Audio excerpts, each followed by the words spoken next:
Hello, how you doing? My name is Cameron Johnson and today I'm going to be talking to you about intersectionality.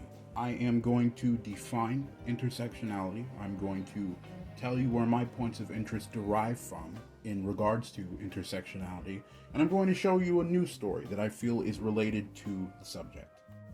There are many factors that make you, your race, your gender, your sexual orientation, your class. There are many social categories that play a role in the development of our individual social identities. Intersectionality puts these social categories in the light, and it shows how they overlap and can create different vectors of discrimination or privilege. Professor Kimberly Crenshaw, who first coined the term in 1989, describes intersectionality as a metaphor for understanding how multiple forms of inequality or disadvantage compound themselves and create obstacles that aren't understood within conventional ways of thinking in regards to anti-racism, feminism, or other social justice advocacy structures that we have. Social justice advocacy structures that we have. Got a bit of a lisp. It's kind of hard to get some of these words out.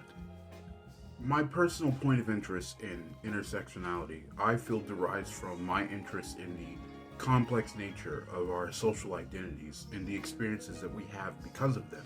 The idea that you can take me, for example, and I'm a black male, you can take me and change even one aspect of my social identity, my experience would be completely different. Let's say I'm not a black male, let's say I'm a white male now. Smoking on that privilege pack, baby, okay. How dare you pull me? Listen here, mister. I don't want your badge number. Or if I was a black female, then my experience is completely different. No, my sisters. Oh no. Just kidding. My sisters are great. Man, they're awesome. I am somebody who is a firm believer of equality for all people. It is something that I desperately want to see one day. And while you may not be affected by the same vectors of inequality or discrimination as somebody else, intersectionality, at the very least, ensures that you can identify those discriminations, identify those inequalities, and help better understand somebody else's experience. When it comes to recent media that I feel relates to intersectionality, one thing that immediately came to mind was the case of Megan Thee Stallion, Megan Pete, being shot by Tory Lanez. Now, if you're not familiar with this case, I don't blame you. The mainstream media's coverage of this story was extremely lackluster, and it was mostly independent media covering this, like No Jumper and the Fresh and Fit podcast. Oh god. So TLDR, it's the pre-dawn hours of July 12th, 2020. Megan Pete and her friend, Kelsey Harris, met up with Tory Lanez at a pool party hosted by Kylie Jenner. Tory at first refused to join Megan when she announced that she was ready to go home, but eventually agreed to leave so that Megan and Kelsey could hitch a ride with Tory's driver. They all get in the car, and Megan's in the front seat, and Kelsey and Tory are in the passenger seat.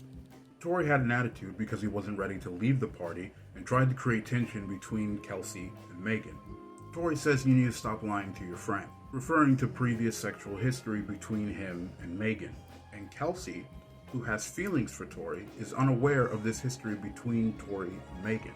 Megan didn't want Kelsey to know about this history because she didn't want to hurt Kelsey's feelings, and she didn't want Kelsey to know that she had dealt with Tory like this in the past. She didn't want anyone to know. Kelsey got an attitude because Tory was implying that he and Megan were hiding something from her. Tory begins to call both women bitches and hoes, so Megan asks to be let out at Sunset Boulevard. She realizes, oh my god, I'm literally at the peak of being famous right now and I'm in a bikini walking down the street, I look crazy. So she gets back in the car. At this point, Tory and Kelsey are just screaming at each other at the top of their lungs. As the driver's approaching Megan's house, Megan says that Tory began disparaging her rap career, so she did the same thing in return, which made him even angrier. Megan and Tory go back and forth until Megan decides to leave the car. At which point, she can hear Tory say "dance bitch," and he began shooting her with a 9mm semi-automatic handgun. Megan drops to the ground and crawls to a nearby driveway. She looks down at her feet and all she can see is blood. Megan says that things got blurry after this point, but she can recall Tory apologizing to her as they heard police sirens approaching. Police arrive on the scene, and Megan lies to the police. She said she wasn't shot. She said that she stepped on glass. She did this for two reasons. Reason number one, this was the height of police brutality in the events of George Floyd.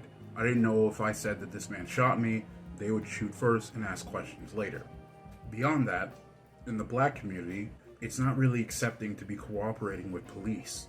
Reason number two, she also said that as a woman in the music industry, people have a hard time believing you anyway. Despite having just been shot, Megan is still thinking about her safety and validity as a black person and whether or not people will believe her because she's a woman.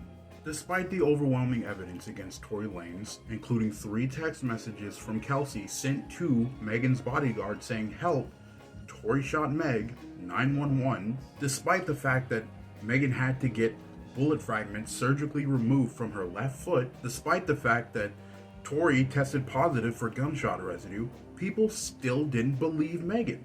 They just didn't. It was really eye-opening to me to see the lengths that people would go to disprove Megan, to shame Megan, to call her a liar, to say that her story was entirely fabricated, despite the overwhelming amount of evidence that was put against Tory. It made me realize that it didn't matter that Megan was a multi-Grammy award-winning celebrity. It didn't matter that she had status. She was still prone to the same intersectional discrimination that any other black woman would face. In conclusion, I feel that intersectionality can be used as a method to acknowledge the different inequalities that each of us experiences. And with this knowledge, we can build towards a better, more equal future. Thank you kindly, and thank you so much for watching. Here are my 3 questions that I've come up for you.